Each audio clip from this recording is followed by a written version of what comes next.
धार police की सामुदायिक policing अब जमीन पर असर दिखा रही है।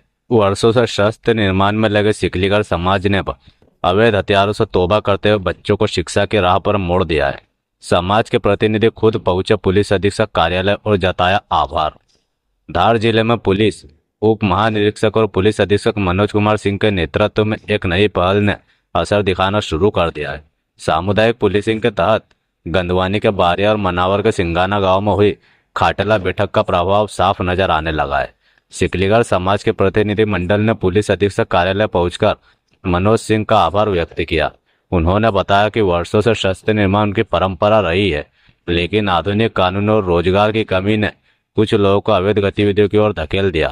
पुलिस अधीक्षक मनोज कुमार सिंह ने प्रतिनिधियों से कहा कि धार पुलिस अपराध से नफरत करती है, अपराधी से नहीं।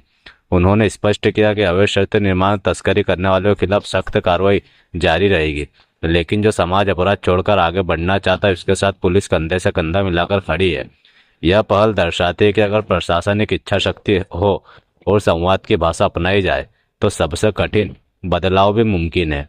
यही है धार पुलिस की नई पहचान, संवाद, सहयोग और सुधार। मेरा नाम उजागर सिंह भाटिया है। आज हम धार जिले में आए हैं और हमारे माननीय सम्माननीय पुलिस अधीक्षक महोदय एसपी साहब मनोज सिंह कुमार जी के निर्देशन में उनसे मुलाकात की है।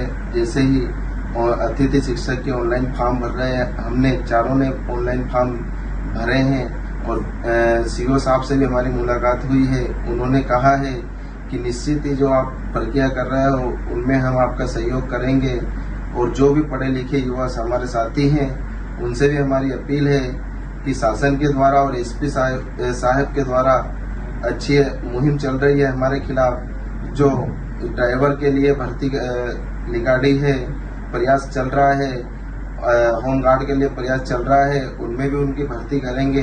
जो भी पढ़े लिखे मेरे साथी हैं उनसे अपील है, जैसे बारिया गांव और बाकनेर हमारे पास में पड़ता है, जो धंधा नहीं करते हैं और करना भी नहीं चाहते हैं, अवैध धंधे से बाहर निकलकर अच्छी जिंदगी जिए। हमने भी चारों ने फैसला लिया है कि हम भी अच्छी जिंदगी जीना चाहते हैं। एसपी साहब और सीओ साहब के पास हमने आज मुलाकात की है। उन्होंने आश्वासन दिया है कि आपको अतिथि शिक्षक में लगा दिया जाएगा और जो बच्चे युवा पढ़े लिखे हैं उनके लिए भी प्रक्रिया जारी है। तो मेरा आप सबसे निवेदन है कि अच्छी जिंदगी जियो और कट्टे का धंधा बंद करके सरकार की मुख्य धारा से जुड़ना चाहें। धन्यवाद सर। देखिए, जो धार का सिकलीगढ़ समाज है, शुरुआती दौर में हम लोगों ने काफ़ी सख्ती के साथ करीब 13 फैक्ट्री पकड़ा, 734 फायर आर्म्स पकड़ के बहुत सख्ती के साथ इनके पूरे अवैध कारोबार को हम लोगों ने नेस्तनाबूद किया था। और जब हमने इनको अवैध काम को ध्वस्त करने के बाद इनसे संवाद स्थापित किया, इनके बीच जगह खाटला बैठक किया और इनसे लगातार खाटला बैठक के माध्यम से संवाद स्थापित करने का प्रयास रहा और परिणाम ये रहा कि आज के दिन ये पूरा समाज सुधर गया है, सुधरने को तैयार है।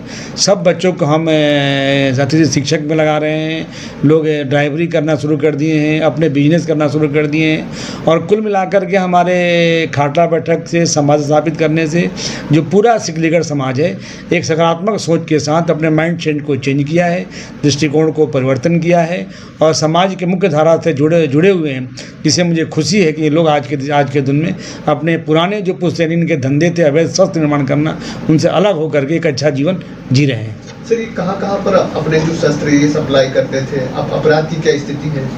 देखिए, इनका जो आपराधिक पृष्ठभूमि था जिसका हमने अध्ययन किया, उसमें ये लोग धार के जंगलों में शस्त्र निर्माण करके यूपी में, पंजाब में, राजस्थान में, गुजरात में, आंध्र प्रदेश में, इवन एक दो बिहार में भी, झारखंड में ये लोग सप्लाई करके बड़ी मात्रा में हथियार बेचते थे, जिसकी पूरे गैंग को हम लोगों ने पकड़कर नेस्तनाबूद किया है।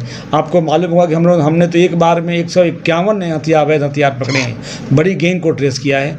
और सख्ती करने के बाद ही इनके बीच जाना मैं शुरू किया, खाटला बैठक शुरू किया, संवाद स्थापित शुरू किया, जिस कारण से पढ़े लिखे बच्चे आगे आए, उनको हमने काम पे लगाया और काम पे लगाने के बाद एक भरोसा पैदा हुआ, जिस कारण से लोग अपने काम को छोड़ करके समाज के मुख्य धारा से जुड़ने को तैयार हो गए हैं और जुड़ गए हैं। आज की स्थिति में इनका काम पूरी तरह से लगभग बंद है, क्योंकि बहुत प्रयास करने के बाद भी हमको कम पकड़ में आ रहे हैं। इसका मतलब है हमने मुखबिरी भी बनाई है कि ये लोग ये सब काम छोड़ करके मुख्य धारा से जुड़े हुए हैं। पिछले 6 महीने की बात करें तो कितने अपराध दर्ज हुए और कितने शस्त्र बरामद किए गए? देखिए, पिछले साल 2023 और 24 में जब इनके खिलाफ हमने मुहिम छोड़ी थी तो बहुत सारी कार्रवाइयाँ हुई थी। उसके कंपेरिजन में जब हमने इसे 4-5 महीने में प्रयास किया तो हमको एक सफलता मिली है। एक गैंग पकड़ा है और 11 फायर आर्म्स हमको जब्त करने में सफलता मिली है।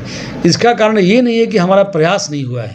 हमारे पूरे प्रयास के बाद, हमारा इंटेलिजेंस गैंग के इनपुट होने के बाद, मुखबिरी लगाने के बाद हमको यही पता चला है कि पुलिस के साथ संवाद स्थापित करने से ये लोग अपने मूल जो इनका पुश्तैनी अवैध काम था उससे अलग हो हट करके ये लोग समाज के मुख्य धारा से जुड़ गए हैं। इस कारण से बनाने का काम कम हुआ है, जो हमारे लिए खुशी की बात है। हम नहीं चाहते कि ये लोग अवैध बनावे हम पकड़े, हम ये चाहते हैं कि हम न बनावे। हमारा लाख प्रयास करने के बाद भी ये लोग नहीं बनावे, ताकि इनका मुख्य धारा से जुड़ने में सहायता हो और जुड़ भी रहे। धन्यवाद।